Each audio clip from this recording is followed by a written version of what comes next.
Welcome, friends, to another installment of Johnny W. Bread TV. This week, rather than my usual heavy fare, I'd like to stop and take a time out to bring us something a little lighter, but nevertheless, hopefully something that I think will be thought-provoking. On Wednesday evenings, I get together with a couple of friends, and for the past several months, we've been going out for coffee, and this has been our normal routine. Well, this past Wednesday, we decided to go to a pub. We used to do this a while back, quite frequently, until one of our friends decided he had pretty much stopped drinking for, I don't know, whatever reason. He hasn't really mentioned why, but he had stopped. But we had decided we wanted to go to the pub, and he came along with us. He had a lemonade, but we decided to go for a couple of drinks and enjoy the nice Wednesday evening. It was about 75 degrees, and we just wanted to go out for some beers. And this is what I discovered. There's something different about going out with friends and having cocktails than anything else. It's almost like something mystical or even magical occurs. Now, I know that what I have said is going to be controversial, and I also know that people are going to stop me and say, well, you know, a lot of crazy things happen when people have alcoholic beverages. And I'm sure there's a long list of things people can mention that people do, foolish things, while they're drinking. And I'm not going to go there anywhere with that. I also know that some Christians will come up with some tremendous gymnastics with biblical text to try to promote the fact that we're to abstain from alcohol, and I don't want to go down that line of thinking. All I want to tell you is what my perspective is and why I feel I do as I do. So just bear with me. Let me get my 2 cents in, and hopefully you'll think about it. There's a certain friendliness, a certain transparency, a certain generosity that happens, I think, when people are a little inebriated, feeling good, or out with close friends and buddies, sharing a drink or having a nice friendly time with one another over a meal. It's, I think it's biblical personally, because I think Jesus' first miracle he performed was turning the water into wine at the wedding.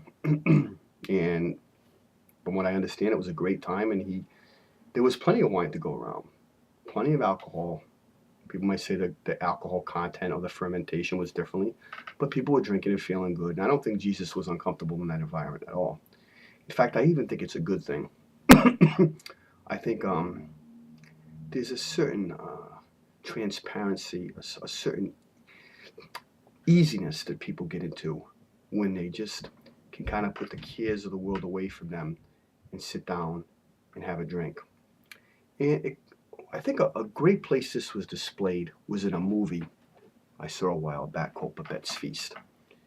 And it's about a group of people in a remote Dutch village. They're a religious, very stern sect who want to worship God, and they want to preserve the integrity of their faith. Yet there's a certain joylessness to their faith. And over time, the relationships of the people have become kind of critical. They kind of engage in backbiting, gossip, petty quarrels, all these things. Yet at the same time, they sing hymns and praise and worship God. But there's just something not there until providentially a woman joins their village who was penniless. Her name is Babette, and she happens to come into the town, and somebody invites her to live with these women. And these women who are charitable, you know, knowing her situation, agree to have her move in and be their maid and their chef. And she kind of assimilates to their way of life, and she doesn't do anything unusual to really say who she is. She's just very grateful that she has a place to stay. Over time, they have a good relationship with Babette, and things are good. One day, though, Babette mentions to the woman that she wins the lottery. I think it was a lottery that she played in France, and she came into contact with a lot of money. And she decides to repay them for all that they've done for her, to have a big feast for them, a banquet that's going to have the finest in food and drink. And she was, back in her heyday, a great chef. And the woman had known that, but they'd never seen it demonstrated. Well, the women are placed in an awkward position, and they decide they want to make Babette feel good, and they're going to let her have the feast for her, and they're going to partake in it. But they all agree amongst themselves in the villages that they're going to partake, but no, they're not going to enjoy it. They're just going to do it out of gratitude for Babette. They'll get over the one night thing. They'll have it for her. She'll go back to France, and everything will be fine.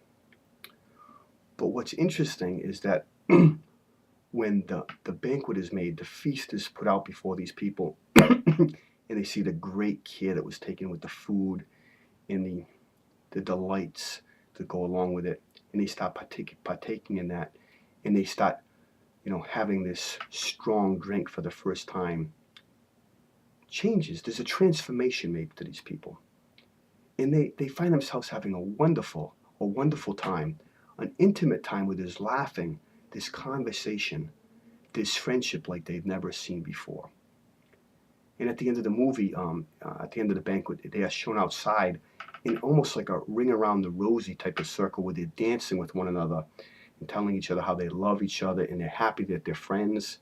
It's almost like a load had been taken off their shoulders, and they're just so thankful that they have one another.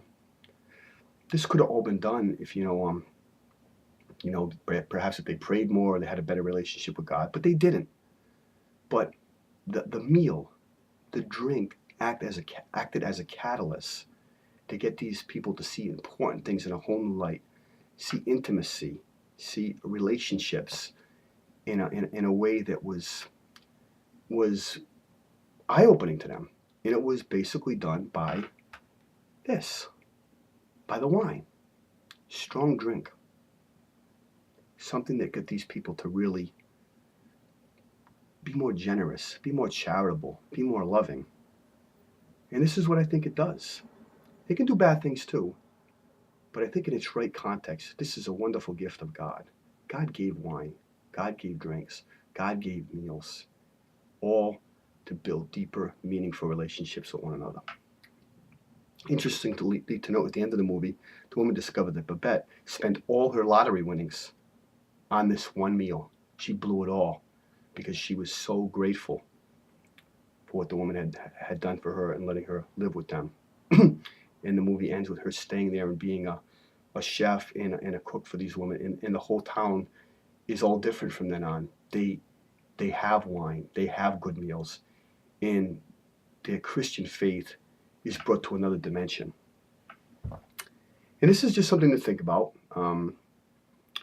It's something I thought about as I realized that how wonderful friends are and loved ones are, and how when there's an opportunity to get together and have fellowship and use this little instrument as just one tool to make you forget the cares of the day, forget the anxiety of your work day or the fact that life has bitten you in the ass that day. This can help. It's a good thing if used rightly and if you sanctify it and know it is from God. My thought for the day: salut. And until next time, this is Johnny W. Bread saying so long and good night.